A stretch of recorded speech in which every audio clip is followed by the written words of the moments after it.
Kembali dalam cerita untuk waktu ini, saya bawakan kepada anda perkembangan terkini semasa berkaitan dengan COVID-19 dalam negara. Kalau diikutkan untuk angka hari ini 2,776, kalau boleh saya tunjukkan di iPad saya, itulah jumlah kes baru untuk hari ini. Pecahan mengikut negeri yang anda boleh saksikan, negeri yang mencatatkan paling tinggi angka positif COVID-19 sudah tentu melihat kepada negeri Selangor, pertambahan 762 kes baru, diikuti dengan negeri Sarawak, pertambahan 615 kes baru. Negeri-negeri lain yang turut mencatatkan pertambahan kes positif COVID-19 yang agak tinggi seperti di negeri Kelantan 343 pertambahan kes baru dan juga Johor pertambahan 309. Negeri-negeri lain seperti Kuala Lumpur 254 kes baru. Kalau diikutkan daripada negeri-negeri keseluruhannya, hanya Perlis sahaja sifar kes untuk hari ini. Jumlah kes baru adalah 2,776 dan jumlah keseluruhan ataupun jumlah kumulatif yang selalu disebutkan itu ialah sebanyak 395,718 kes, dan pastinya perincian berkaitan dengan perkembangan semasa kes baru COVID-19 dalam negara akan kami bawakan khususnya dalam buletin Awani selepas ini. Awani 7.45 dan pastinya di astroawani.com. Baik, saya nak teruskan ke segmen kedua ini bersama dengan Muhafendi Muhammad kerana diikutkan dalam perkongsian Muhafendi mana memaklumkan ini berkaitan dengan insiden bot karam ataupun bot terbalik yang berlaku pada Sabtu lepas, yang mana 3 pemancing dilaporkan hilang di laut selepas bot yang mereka naiki terbalik dan juga karam akibat dipukul ombak di perairan Kuala Besar Badang. Insiden itu berlaku lebih kurang pada Sabtu lepas.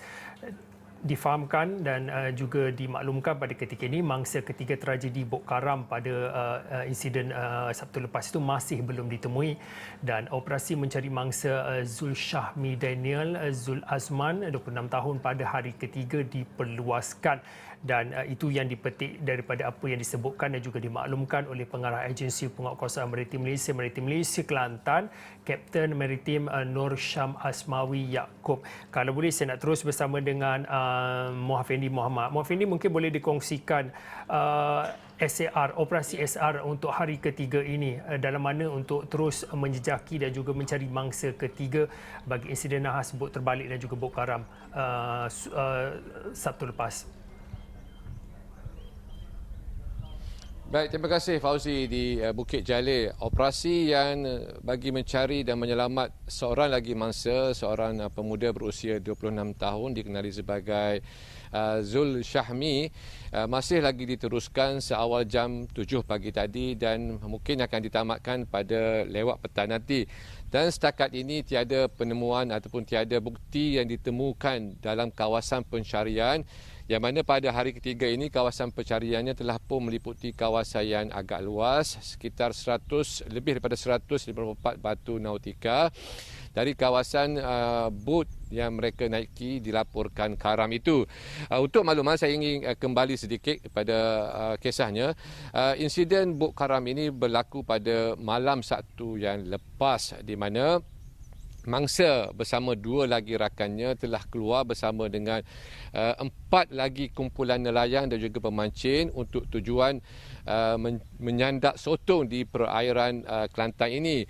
Dan sebelum kejadian mereka berada di kedudukan lebih kurang 12 batu nautika dari perairan pantai Kuala Besar di Kota Baru ini. Dan sekitar jam 8.30 minit malam dilaporkan berlaku ribut dan juga ombak yang agak besar sehingga menghempas bot fiber yang dinaiki oleh ketiga-tiga pemancing ini. Dan bot fiber sepanjang 27 kaki itu dilaporkan telah karam dan mangsa bersama 2 lagi rakannya telah pun berada di dalam laut dalam keadaan gawat tersebut. Mangsa dikatakan telah tenggelam timbul dan kemudiannya hilang di bawah arus. Ini yang diperkatakan oleh saksi yang melihat kejadian itu. Namun pada ketika itu, walaupun berada berhampiran dengan bot rakan mereka, bot lain, pemancing lain, namun situasi ombak yang besar dan juga keadaan laut yang begitu gelap menyukarkan mereka untuk melakukan penyelamatan ataupun mencampakkan pelapung ataupun tali kepada mangsa yang berada di dalam laut itu. Dan pada petang Sabtu, media dan juga penduduk di kawasan pantai dikejutkan apabila dua mangsa yang dikenali sebagai Mak Harun dan juga Mak Awang ini yang rata-rata menganggapnya sudah mungkin lemas ataupun hilang di telang ombak, namun ditemukan dalam keadaan selamat. Dan mangsa dikatakan berada lebih kurang 15 jam di tengah laut dan berpaut pada kotak fiber sebelum diselamatkan oleh sekumpulan nelayan yang kebetulan turut bersama mencari dan juga melakukan operasi pencarian di kawasan Buk Karam itu. Dan mangsa telah pun dibawa dan selamat tiba di jeti dan juga di tanah di Pantai Sabak sekitar jam 3 petang sebelum mendapatkan rawatan dan juga pemeriksaan di Hospital Universiti Sains Malaysia Kubang Kliang. Dan pada masa ini operasi mencari masih lagi tertumpu kepada Zul Syahmi ataupun lebih mesra dikenali sebagai Bob ini.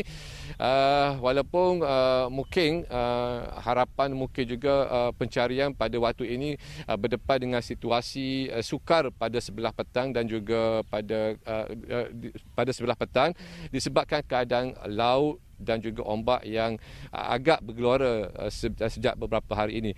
Jadi kemungkinan juga peristiwa ini berlaku memberi satu pengajaran dan juga memberi satu ingatan kepada pemancing dan juga nelayan pantai ini supaya mereka mematuhi SOP untuk keluar ke pantai pada waktu yang kebiasaannya pada sebelah petang ribut dan juga hujan.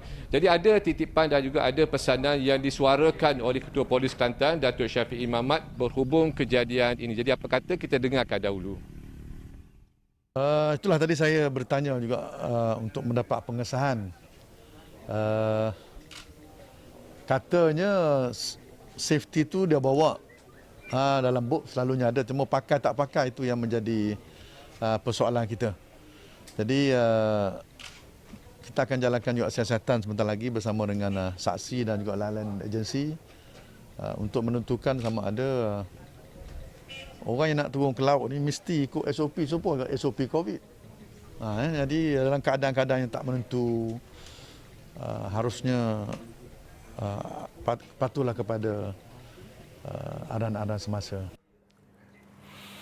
Okey Faris, Muaf yang tadi kongsikan insiden itu daripada Sabtu lepas dan hari ini buah hari ketiga operasi SAR. Kalau diikutkan cabaran sudah tentu melihat kepada cuaca, tetapi selain daripada agensi maritim, apa lagi agensi-agensi lain ataupun pihak-pihak lain yang turut serta dalam operasi SAR mencari mangsa ketiga tragedi Buk Karam ini?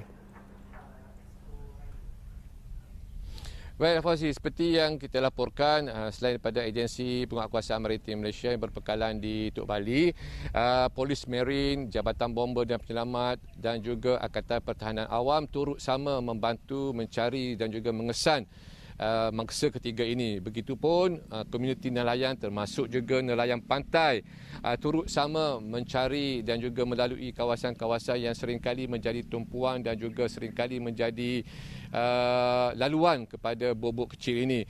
Dan setakat jam ini, setakat masa ini belum ada petanda ataupun petunjuk sebarang penemuan ataupun sebarang bukti-bukti yang menunjukkan mangsa berada di sekitar kawasan Buk Karam.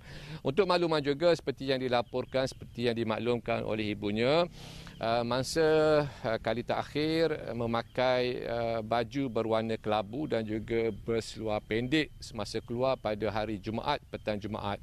Dan beliau juga ada menitipkan ataupun bercakap dengan ibunya bahawasanya ini merupakan kali terakhir beliau ke laut dan kali terakhir untuk tujuan menyadap sotong, dan mungkin selepas ini beliau tidak mahu lagi ke laut. Dan beliau juga bukannya seorang kata seringkali berada di laut, namun disebabkan ajakan dan juga pada ataupun sahabat yang sama turut sama berada dalam bot itu mengajaknya untuk menyadap sotong, dan beliau mengikuti pada ataupun rakannya untuk turut sama menjalankan aktiviti menyadap sotong. Dan setakat ini saya dimaklumkan juga oleh saksi dan juga termasuk juga mangsa yang selamat itu, selepas pada buk itu karam, mangsa telah dikatakan terus tenggelam. Dan beliau pada ataupun Mak Harun dan juga Mak Awang ini cuba untuk menyelamatkan mangsa, namun disebabkan badai yang kuat, ombak yang begitu tinggi, beliau tidak dapat berbuat demikian. Begitupun keluarganya, sahabat handainya dan semua yang berada di pantai masih menunggu perkhabaran ini, mengharapkan berlaku keajaiban, mengharapkan supaya mangsa ditemui dalam keadaan selamat. Begitupun perkara tersebut mungkin agak mustahil disebabkan faktor cuaca dan juga masa yang berlaku ini, dan mana hari ini telah masuk pada hari ketiga. Jadi apapun usaha dan juga gerakan yang dijalankan oleh pihak berkuasa pada masa ini boleh dikatakan digebelingkan secara besar-besaran, bukan saja melibatkan berbelas-belas anggota keselamatan, sebaliknya saya dimaklumkan lebih daripada 50 anggota dan juga pasukan keselamatan terlibat dalam operasi mencari dan menyelamat ini, Fauzi. Okey, baik. Terima kasih kepada Muafendi atas perkongsian berkaitan dengan update ataupun kemas kini mangsa ketiga ataupun pencarian bagi mangsa ketiga tragedi Bot Karam ataupun bot terbalik yang berlaku, insiden yang berlaku di perairan Kuala Besar Badang pada Sabtu lepas, dan saya pasti Muafendi akan memberikan atau berkongsi kepada kita khususnya berkaitan dengan kemas kini jika ada perkembangan semasa daripada sana. Baik, saya kira itu saja untuk waktu ini cerita-cerita di Sebalik Berita. Saya Fauzin, kita jumpa lagi.